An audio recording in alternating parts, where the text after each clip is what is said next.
conference ta welcome to Zari ai ngasidi Zuli Mulido masakarangam hode duna magi maseni ai se Zuzi Mukauzi ado aina mayam da wafam khara thaningbadi hauzi ai khoi Manipur se yamna mai thana dana khona dana tawri base ai khoi karim land lekte Kuki karim lande lali badi mai tini moina mai thadokpani adubu ai khoi da moina maran sizalaga moina minister singa wangang naraga moina ai khoi gi mafam sida TR thada dore hauzi ado TR thada raga batargadi ai khoi gi imale ba ki damakta kalliba ai khoi gi militants mayam do ado do moina tan khai batare ado ai khoi hauzi kari to khom thoi mayam hauzi ma gi modam ta kuminasi Karira Zuli Muli sida phami sidi Miss Ontona likna tin bagida magta ai silak labani audience hoina ba Karira kai ko TR ai si bukai no kai ti kilak pano Karilam sakaram ba TR haibadi nang khangdabra TR haibadi tekhau dagi lakadaba tekhau rifle sing du de moidi mayang sing du laaga ai koi bu soidana ba ki halaga ne moidi tribe kang bu de yam nusi da bori ne Meow Kisuaru gano TR lakaditra makoi pana mayang hoi bataragasu Kuki nu zao bi ai khoi meow lady sidi jaga tektra basu khuira basu lasery Andane Sumle Nasi na press conference na kauza basigi maram de karino haibada ai khoi mayam phuruk mayam manaraga lingje manaraga wari thobani ai khoi mayam lingje kana badi Maitai macana Maitai na phana chumle baso ai khoi na lale hai baso ai khoi na chumle banai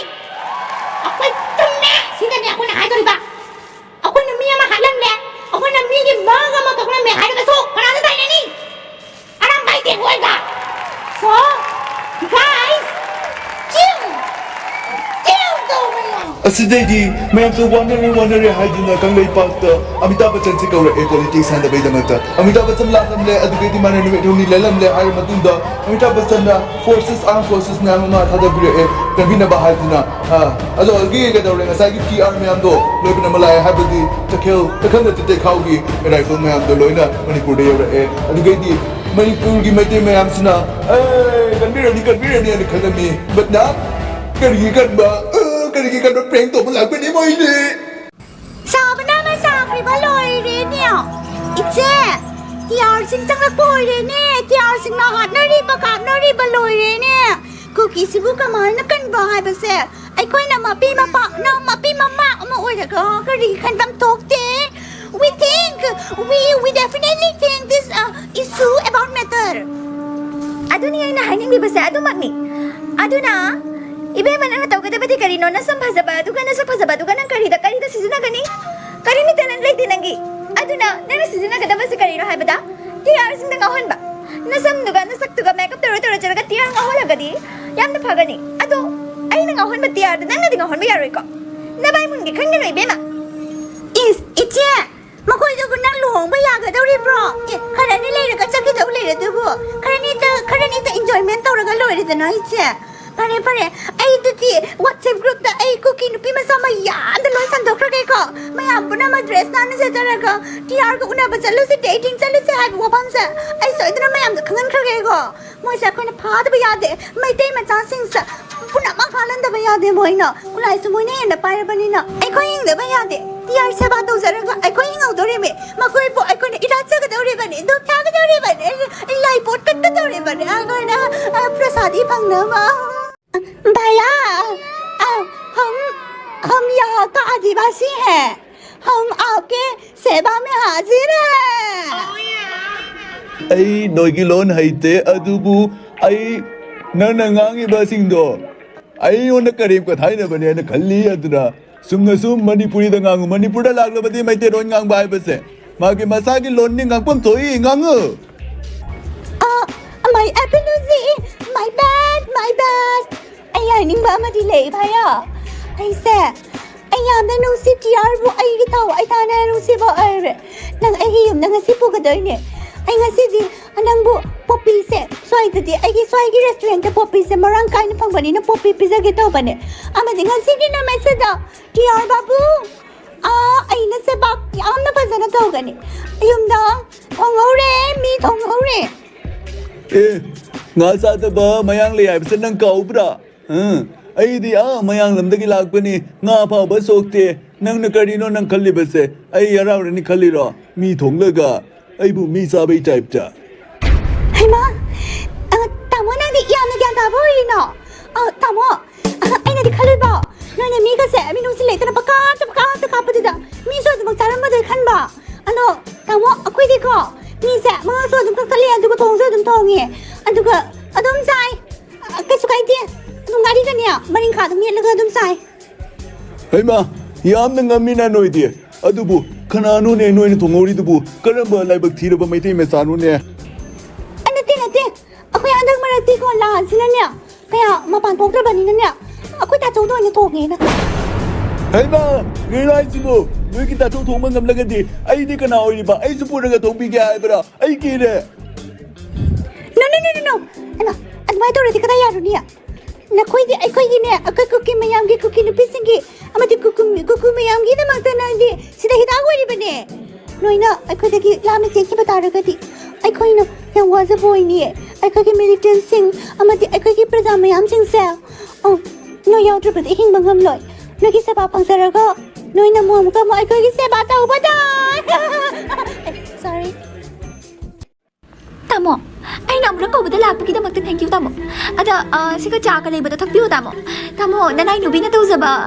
se babu pen bi ra badi tamo ai khoi gi pun si se ta hengan biu tamo nanai nu bi na tu zari ba se ba se ba pung phan biu tamo ai gi khorang li ba si di cha na ko khan bangam loi ai gi khorang li ba se ko ka da ba to pa po da ma lai ma tu ti ai gi se ai sot papa me I want wet kaino weird guys sibu kaino tamo na hai ba pum na magpi ka di karino pang li ba da hai bi tamo hey karino nang nakali ba da nang kali ba da sumla ai na pa mi ba se ising ne jini ya ba cha da tau ra di atai ga sui sing ko rang ne da cha thang ni de ising pi khanau chot pe ma tau de I want wet ising oi le tamo ai na di khaluri siga achum ba ta pa ba ta khan ba nu pi ai ba do ai oi ra ma le ne ai na khalu ba na tamo di ato pa mi ha ba du ga di ai di house mam cha ga tamo gi da mak ta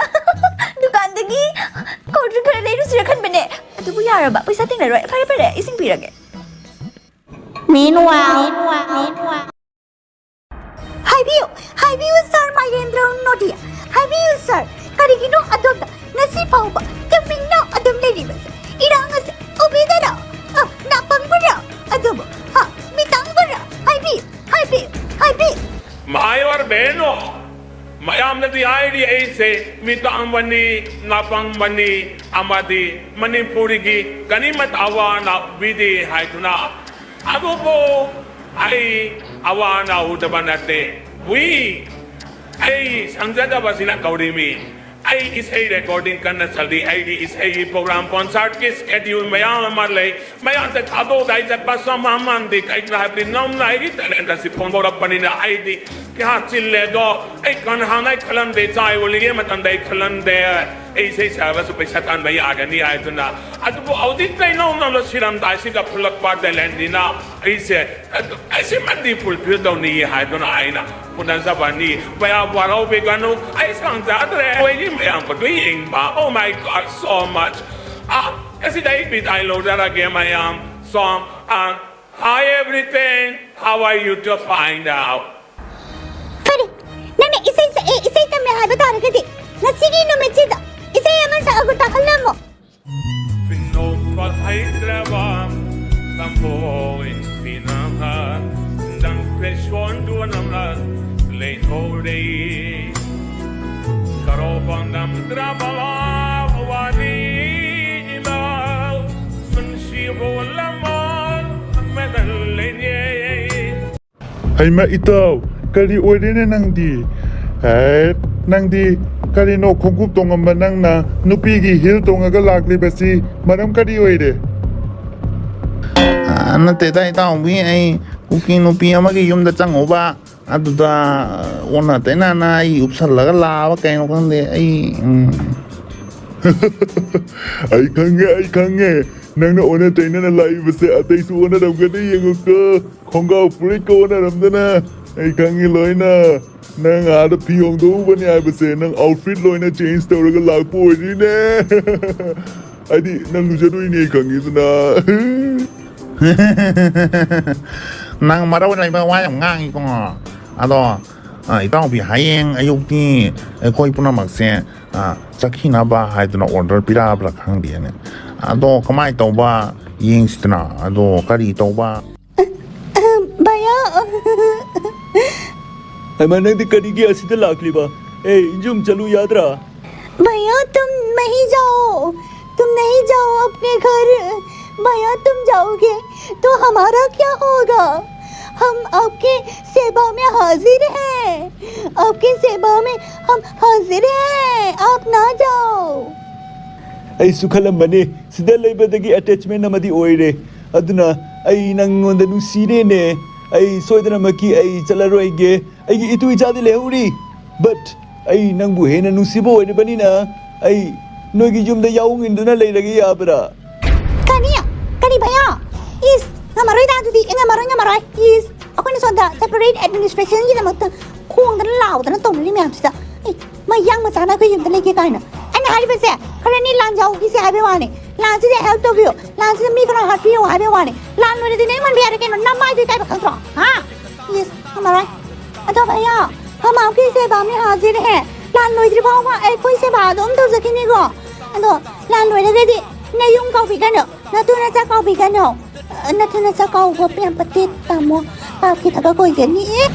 ai na sonda nang mulap to risidi ai noi da yaung inge to banne kuke sige mabayo inge to banne oh my god you cheated on me Tama mo lang po. Do like, share, and subscribe.